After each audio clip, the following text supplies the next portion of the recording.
Good morning. आज का अध्याय 10 मानव बस्ती भूगोल की जो मूल सिद्धांत की पुस्तक का अंतिम लेसन है। बड़ा ही महत्वपूर्ण लेसन है। आप सभी के जो मकान हैं, जहाँ पर आप रहते हैं, वो जो मकानों का समूह है उसी को बस्ती कहा जाता है। हम सब मकानों के समूह में रहते हैं। इसे ग्राम, नगर या शहर कह सकते हैं। जो बस्तियाँ शब्द है वो इसी के लिए पर्यायवाची शब्द है। यह सभी मानव बस्ती के उदाहरण हैं। ग्राम हुआ, नगर हुआ या शहर हुआ, ये सभी क्या हैं? बस्तियाँ हैं। मानव बस्ती का अध्ययन मानव भूगोल का मूल है, क्योंकि किसी भी क्षेत्र में बस्तियों का रूप उस क्षेत्र के वातावरण से मानव का संबंध दर्शाता है। एक स्थान जो साधारणतः स्थायी रूप से बसा हुआ हो उसे मानव बस्ती कहते हैं। तो यहाँ पे आप देख सकते हैं, जो स्थायी रूप से बसा हुआ उसे मानव बस्ती कहते हैं। मकानों का स्वरूप बदला जा सकता है, उनके कार्य बदल सकते हैं, परंतु बस्तियां समय एवं स्थान के साथ निरंतर बसती रहेंगी। जैसे जैसे जो परिवर्तन है, प्रकृति परिवर्तित करती है, तो बस्तियां निरंतर बसती रहती हैं। कुछ बस्तियां अस्थायी हो सकती हैं, जिसमें निवास कुछ ही समय जैसे कि एक ऋतु के लिए होता है। तो जो कुछ समय के लिए बस्तियां बनाई जाती हैं किसी मौसम विशेष के लिए, तो उनको क्या बोलते हैं? अस्थायी बस्तियाँ। बस्तियों का वर्गीकरण जो मुख्यतः आधार है वो ग्रामीण एवं नगरीय, ये दो प्रमुख आधार हैं जो बस्तियों को, मानव बस्तियों को वर्गीकरण करने का आधार है। यह सभी स्वीकार करते हैं कि बस्तियों में भेद नगरीय व ग्रामीण आधार पर होता है, परंतु हम किसी को ग्राम कहें एवं किस को नगर, इस पर कोई मतैक्य नहीं है। मतैक्य मतलब कोई भी एक विचार नहीं है, सभी विद्वानों के अलग अलग विचार हैं। यद्यपि जनसंख्या इसका एक मापदंड हो सकता है, पर यह सर्वव्यापी मापदंड नहीं हो सकता। जनसंख्या के आकार के आधार पर हम बस्तियों को जो है ग्रामीण या नगरीय में नहीं बांट सकते, क्योंकि भारत एवं चीन में जो घने बसे देश हैं उनमें कई ऐसे ग्राम हैं जिनकी जनसंख्या पश्चिमी यूरोप एवं संयुक्त राज्य अमेरिका के नगरों से अधिक है। तो यहाँ पे एग्जाम्पल दिया है कि पश्चिमी जो यूरोप है वहाँ और संयुक्त राज्य में जो कम जनसंख्या वाले क्षेत्र होते हैं उनको ग्रामीण और अधिक को नगरीय कहते हैं। लेकिन जो हमारे देश में, भारत में है, यहाँ पर ऐसे ऐसे गांव बसे हुए हैं जो उनके नगरों से भी अधिक जनसंख्या लिए हुए हैं। एक समय था जब ग्राम के निवासियों का मुख्य उद्यम कृषि करना या प्राथमिक गतिविधियों में रहना था। तो यहाँ पर देखिए, हमने ग्रामीण एवं नगरीय का विभाजन किस आधार पर किया है। परंतु वर्तमान समय में विश्व के विकसित देशों की नगरीय जनसंख्या यद्यपि शहरों में कार्य करती है, तथापि वे गाँव में रहना पसंद करते हैं। अतः गाँव एवं शहरों में आधारभूत अंतर यह होता है कि नगरों या शहरों के निवासियों का मुख्य व्यवसाय द्वितीय एवं तृतीय गतिविधियों से संबंधित है। तो ये नगरे की परिभाषा दे दी है यहाँ पर। जो नगरों में निवास करने वाले व्यक्ति होते हैं वो तृतीय या द्वितीय क्रियाकलाप में सम्मिलित होते हैं। इसके विपरीत गाँव में निवास करने वाले मुख्य निवासियाँ प्राथमिक गतिविधियों जैसे कृषि, मछली पकड़ना, लकड़ी काटना, खनन कार्य, पशुपालन इत्यादि से संबंधित होता है। अब वर्ड है उपनगरीकरण। यह एक नवीन प्रवृत्ति है जिसमें मनुष्य शहर के घने बसे क्षेत्रों से हटकर रहन सहन की अच्छी गुणवत्ता की खोज में शहर के बाहर स्वच्छ एवं खुले क्षेत्रों में जा रहे हैं। बड़े शहरों के समीप ऐसे महत्वपूर्ण उपनगर विकसित हो जाते हैं जहाँ से प्रतिदिन हजारों व्यक्ति अपने घरों से कार्यस्थल पर आते जाते हैं। यानी प्रमुख शहर के अंदर ना रहकर, जहाँ पोल्यूटेड एरिया है उससे बाहर निकल जाते हैं और शहर के आसपास ही, जहाँ पर मौसम साफ रहता है, पोल्यूशन कम होता है, ऐसे क्षेत्रों में जाकर बस जाते हैं। तो अब ग्रामीण एवं नगरीय जनसंख्या, जो नगरीय क्षेत्र है उसका अंतर आप समझ चुके हैं। जो नगरीय क्षेत्र है वहाँ पर द्वितीय एवं तृतीय व्यावसायिक क्रियाकलाप हैं, जबकि ग्रामीण क्षेत्र प्राथमिक क्रियाकलाप में संलग्न व्यक्तियों का समूह है। तो ग्रामीण एवं नगरीय जनसंख्या में उनके द्वारा संपन्न कार्यों के आधार पर विभेदीकरण अधिक अर्थपूर्ण जिसका सार्थक उद्देश्य है, क्योंकि ग्रामीण एवं नगर बस्तियों द्वारा किए गए कार्यों के पदानुक्रम में समरूपता नहीं है। संयुक्त राज्य अमेरिका में पेट्रोल पंप को पदानुक्रम में निम्न श्रेणी का कार्य समझा जाता है, जबकि भारत में नगरीय कार्य के अंतर्गत आता है। यहाँ तक कि एक देश के अंदर ही कार्यों का स्तर प्रादेशिक अर्थव्यवस्था के अनुसार अलग अलग हो सकता है। जो सुविधाएं विकसित देशों के ग्रामों में पाई जाती हैं, वैसी सुविधाएं विकासशील व अल्प विकसित देशों के गाँव में दुर्लभ होती हैं। तो अलग अलग देशों में जो सुविधाएँ हैं का जो स्तर है वो अलग अलग होता है। 1991 की भारतीय जनगणना में नगरीय बस्ती को इस प्रकार परिभाषित किया है: सभी स्थान जहां नगरपालिका निगम, छावनी बोर्ड, ये भारत की जनगणना में परिभाषा दी गई है, छावनी बोर्ड या अधिसूचित नगरीय क्षेत्र समिति हो एवं कम से कम 5,000 व्यक्ति जहां निवास करते हों और 75% पुरुष श्रमिक गैर कृषि कार्यों में संलग्न हो, वह जनसंख्या घनत्व 400 व्यक्ति प्रति वर्ग किलोमीटर हो, ऐसे स्थान या क्षेत्र को नगरीय बस्ती कहेंगे। तो भारतीय जो जनगणना आयोग है 1991 के अनुसार ये परिभाषा दी गई है, जिसके अनुसार नगरीय बस्ती किसे कहेंगे। तो बस्तियों के प्रतिरूप, आकार के आधार पर कि कोई बस्ती का वर्गीकरण का अन्य आधार है, जो बस्तियों का वर्गीकरण उनकी आकृति एवं प्रतिरूपों के आधार पर किया जाता है। आकृति के आधार पर बस्तियों को मुख्यतः 2 वर्गों में बांटा गया है। नंबर 1 सहंत और नंबर 2 प्रकीर्ण बस्ती। जो सहंत बस्ती है, सहंत को हम सघन बस्ती भी कहते हैं। इस प्रकार की बस्तियां वे होती हैं जिनमें मकान एक दूसरे के समीप बनाए जाते हैं। सहंत बस्ती या सघन बस्ती में मकान एक दूसरे के निकट होते हैं। इस तरह की बस्तियों का विकास नदी घाटियों के सारे उपजाऊ मैदानों में होता है। यहाँ रहने वाला समुदाय मिलकर रहता है एवं उनके व्यवसाय भी लगभग एक समान ही होते हैं। सभी लगभग एक जैसे ही कार्यों में संलग्न होते हैं। नंबर 2 प्रकीर्ण बस्ती। इन बस्तियों में परकीर्ण किरण यानी अलग अलग बसे हुए होते हैं, मकान दूर दूर होते हैं तथा प्राय खेतों के द्वारा एक दूसरे से अलग होते हैं एवं सांस्कृतिक आकृति जैसे पूजा स्थल अथवा बाजार बस्ती को एक साथ बांधने का कार्य करते हैं। यानी लोग जो हैं ग्रामीण क्षेत्र में किसके द्वारा बंधे हुए हैं? सांस्कृतिक या पूजा स्थल या बाजार के द्वारा। अब हम जो ग्रामीण बस्ती है मुख्यतः उसके बारे में डिटेल से पढ़ते हैं। जो ग्रामीण बस्तियां हैं, ग्रामीण बस्ती अधिक निकटता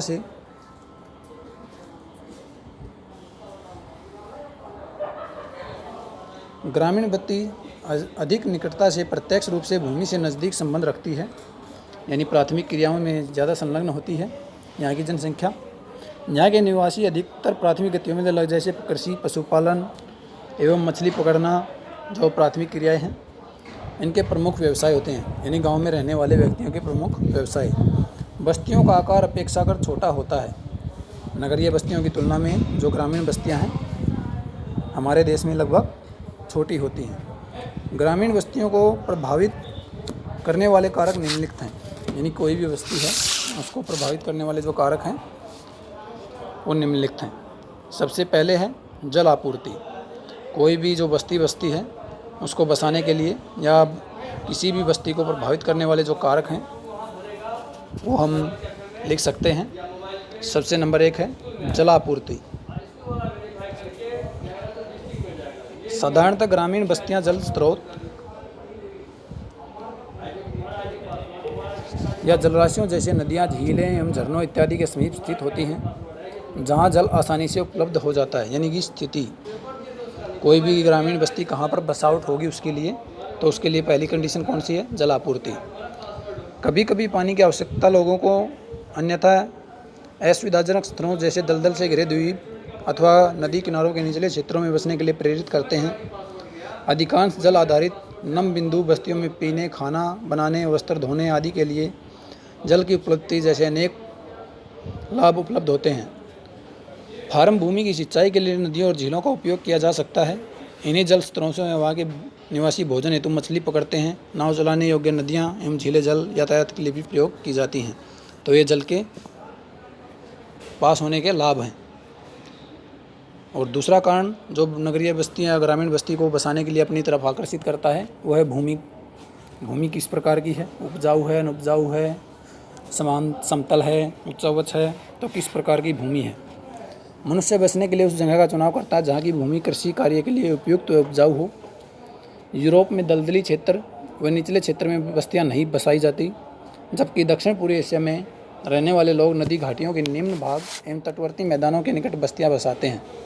वहाँ निचले क्षेत्र में बस्तियाँ नहीं बसाते, लेकिन यहाँ पर बसाई जाती हैं, जो कि उन्हें नम चावल की कृषि के लिए सहायक होते हैं। किसी भी क्षेत्र के प्रारंभिक अधिवासी उपजाऊ व समतल मैदानों में ही बसते हैं। तीसरा कारण है उच्च भूमि के क्षेत्र। ये सर्वोत्तम माने जाते हैं किसी भी बस्ती की बसावट के लिए।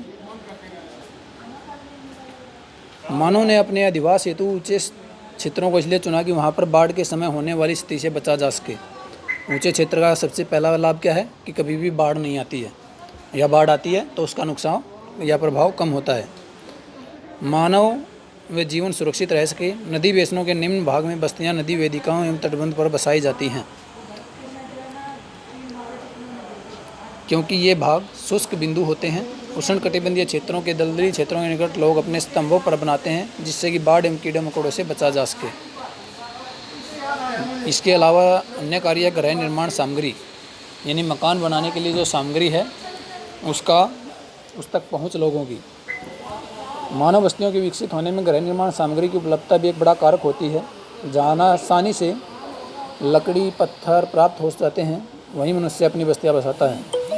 वनों को काटकर प्राचीन गांवों को बनाया गया तथा जहाँ लकड़ी बहुतायत में थी, चीन के लोएस में वहाँ के निवासी कंदराओं में मकान बनाते थे एवं अफ्रीका के सावन प्रदेशों में कच्ची ईंटों के मकान बनाते थे, जबकि ध्रुवीय क्षेत्रों में एस्किमोज हिमखंडों से अपने इग्लू का निर्माण करते थे। तो यहाँ पर क्षेत्र के अनुसार उनके मकानों के प्रकार बताए गए हैं। और नंबर 5 पर आती है सुरक्षा। जहाँ सुरक्षा यानी जंगली जानवरों से या उपद्रवियों से प्राप्त होती है, मानव वहाँ पर बसना पसंद करता है। राजनीतिक अस्थिरता, युद्ध, पड़ोसी समूहों के उपद्रव होने की स्थिति में गांव को सुरक्षात्मक पहाड़ियों और द्वीपों पर बसाया जाता है। नाइजीरिया में खड़े इंसेलबर्ग अच्छी सुरक्षित स्थिति प्रदान करते हैं। भारत में अधिकतर दुर्ग ऊंचे स्थानों अथवा पहाड़ियों पर स्थित हैं। ये सुरक्षा की दृष्टि से बनाए जाते थे। अब अन्य है नियोजित बस्तियाँ, यानी पूर्व में नियोजित योजना बनाकर बसाई गई बस्तियाँ। इस तरह की बस्तियाँ सरकार द्वारा बसाई जाती हैं। ग्रामवासियों द्वारा स्वतः जिन बस्तियों की स्थिति का चयन नहीं किया जाता, सरकार द्वारा अधिकृत की गई ऐसी भूमियों पर निवासियों को सभी प्रकार की सुविधाएं जैसे आवास, पानी तथा अन्य अवसंरचना आदि उपलब्ध कराकर बस्तियां विकसित करती है। इथोपिया में सरकार द्वारा ग्रामीणकरण योजना और भारत में इंदिरा गांधी नहर के क्षेत्र में बस्तियों का विकास इसके अच्छे उदाहरण हैं। ग्रामीण बस्तियों के प्रतिरूप। अब ग्रामीण बस्तियों के प्रतिरूप देख लेते हैं, आकार किस प्रकार के हो सकते हैं। ग्रामीण बस्तियों का प्रतिरूप यह दर्शाता है कि मकानों की स्थिति इस प्रकार से एक दूसरे से संबंधित है। गांव की आकृति एवं प्रसार को प्रभावित करने वाले कारकों में गांव की स्थिति, समीपवर्ती स्थलाकृति एवं क्षेत्र का भूभाग प्रमुख स्थान रखते हैं। यानी किसी ग्रामीण बस्ती का आकार किस प्रकार का होगा उसको प्रभावित करने वाले कारक हैं। ग्रामीण बस्तियों का वर्गीकरण कई मापदंडों के आधार पर किया जा सकता है। इनमें प्रमुख है, ये चित्र आप देखें, यहाँ पे रैखिक, चौकपट्टी, तारे के आकार का प्रतिरूप, टी आकार प्रतिरूप, वृत्ताकार प्रतिरूप व दोहरा प्रतिरूप, इन आकार की बस्तियों के प्रतिरूप आपको चित्र में दिखाई दे गए हैं। ये चित्र 10.5 हैं, ग्रामीण बस्तियों के प्रतिरूप। और यहाँ पर इसके नीचे आप देख सकते हैं इंडेक्स भी दिया गया है। रेल, पुल, ये जो चिन्ह दिए गए हैं, ये किन के साथ साथ ये बस्तियाँ विकसित होती हैं। तो इन विन्यास के आधार पर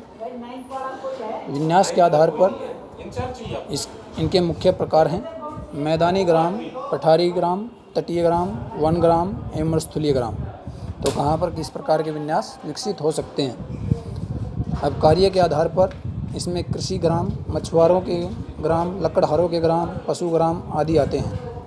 यानी कार्य के आधार पर भी इनका बंटवारा हो सकता है। बस्तियों की आकृति के आधार पर इसमें कई प्रकार की ज्यामितीय आकृतियाँ हो सकती हैं। ज्यामितीय जो हमने मैथ में पढ़ी हैं, जैसे कि रेखीय, आयताकार, वृत्ताकार, तारे के आकार की, टी आकार की, जो ऊपर हमने चित्र में अभी भी देखी हैं, दोहरे ग्राम इत्यादि। ये बस्तियाँ, ग्रामीण बस्तियाँ कहाँ पर विकसित होती हैं, ये हम आगे पढ़ रहे हैं।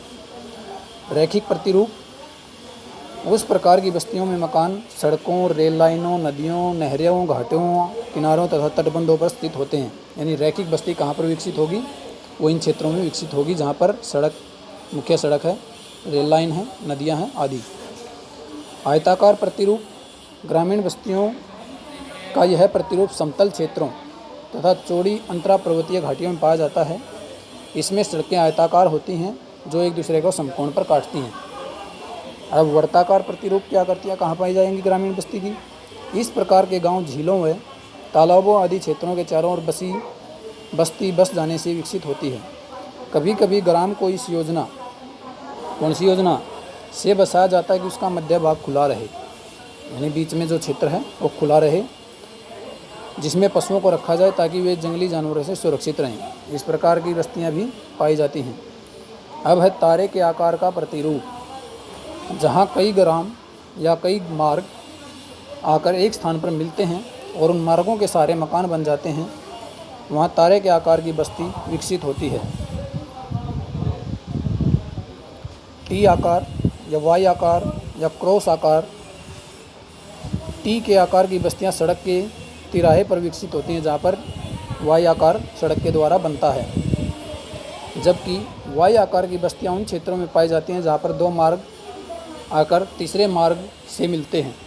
क्रॉस आकार की बस्तियां चौराहों पर प्रारंभ होती हैं, जहाँ चौराहे से चारों दिशाओं में बसाव आरंभ हो जाता है। यहाँ पर वाई आकार की बस्ती चित्र 10.7 में दिखाई गई है। अब ग्रामीण बस्तियों की कुछ समस्याएं भी हैं, तो ये क्वेश्चन भी मोस्ट इम्पोर्टेंट है, बार बार रिपीटेबल क्वेश्चन है कि ग्रामीण बस्तियों के सामने कौन कौन सी समस्याएं आती हैं। या क्वेश्चन आता है ग्रामीण एवं नगरीय बस्तियों की प्रमुख समस्याओं का वर्णन कीजिए। अलग अलग भी आ जाता है और कई बार एक साथ भी पूछा जाता है। तो देखिए ग्रामीण बस्तियों के सामने कौन कौन सी प्रमुख समस्याएं हैं। विकासशील देशों में ग्रामीण बस्तियों की संख्या अधिक है एवं आधारभूत ढांचा भी अविकसित है। ये नियोजकों के सम्मुख बड़ी चुनौती और अवसर प्रस्तुत करते हैं। विकासशील देशों में ग्रामीण बस्तियों में जल की आपूर्ति भी पर्याप्त नहीं है। यानी जो ग्रामीण बस्तियों की पहली समस्या है विकासशील देशों में, वो जल आपूर्ति से संबंधित है। प्रत्येक शुष्क क्षेत्रों में निवासियों को पेयजल हेतु लंबी दूरी तय करनी पड़ती है। जल जनित बीमारियां जैसे हैजा, पीलिया आदि सामान्य समस्या है। दक्षिण एशिया के देश प्राय बाढ़ एवं सूखे से ग्रस्त रहते हैं। सिंचाई सुविधाएं कम होने से कृषि कार्य पर भी प्रभाव पड़ता है। तो ये थी पानी और पानी से जुड़ी हुई समस्याएं। शौचघर व कूड़ा कचरा निस्तारण की सुविधाएं नगण्य हैं। ये सभी ग्रामीण बस्तियों की समस्याएं बताई जा रही हैं यहाँ पर, जिससे इन क्षेत्रों में स्वास्थ्य संबंधित समस्याएं रहती हैं। मकानों की रूपरेखा एवं उनके लिए प्रयुक्त होने वाले गृह निर्माण सामग्री हर पारिस्थितिक प्रदेश में भिन्न होती है। जो मकान मिट्टी, लकड़ी, छप्पर आदि के द्वारा बनाए जाते हैं, उन्हें भारी वर्षा एवं बाढ़ के समय काफ़ी नुकसान पहुंचता है एवं हर वर्ष उनके उचित रखरखाव की आवश्यकता पड़ती है। अधिकतर मकानों की रूपरेखा भी ऐसी होती है जिनमें उपयुक्त संवातन नहीं होता। एक ही मकान में मनुष्य के साथ पशु भी रहते हैं। इसी मकान में पशु शेड और उनके चारा रखने की जगह भी होती है। इसलिए ऐसा किया जाता है कि जंगली जानवरों से पालतू पशुओं और उनके चारे की रक्षा उचित ढंग से की जा सके। तो ये ग्रामीण बस्तियों में सामान्य सी बात है, लेकिन ये समस्याओं के रूप में भी है। कच्ची सड़क एवं आधुनिक संचार के साधनों की कमी भी यहाँ प्रमुख समस्या है। जो आधुनिक समस्या है, वर्षा ऋतु में इन क्षेत्रों का संपर्क आसपास के क्षेत्रों से कट जाता है, जिससे आपात सेवाएं प्रदान करने में गंभीर कठिनाई उपलब्ध हो सकती है। विशाल ग्रामीण जनसंख्या के लिए स्वास्थ्य, शिक्षा संबंधी पर्याप्त सुविधाएं प्रदान करना भी कठिन हो जाता है। यह समस्या उन समय और विकट हो जाती है जब ग्रामीकरण उचित प्रकार से नहीं हुआ और विशाल क्षेत्र में मकान दूर दूर तक विकसित हो गए हैं। यानी ग्रामीण क्षेत्र का जो क्षेत्र है वो अनियंत्रित होता है, कोई निश्चित प्रावधान नहीं होता है। तो ये थे ग्रामीण क्षेत्रियाँ, उनके प्रकार और ग्रामीण बस्तियों की प्रमुख समस्याएं। नगरीय बस्तियां तथा उनके प्रकार और उनकी समस्याएं हम अगली क्लास में पढ़ेंगे। Thank you. सभी बच्चे वीडियो को देखें, समझें और समझने का प्रयास करें। Thank you.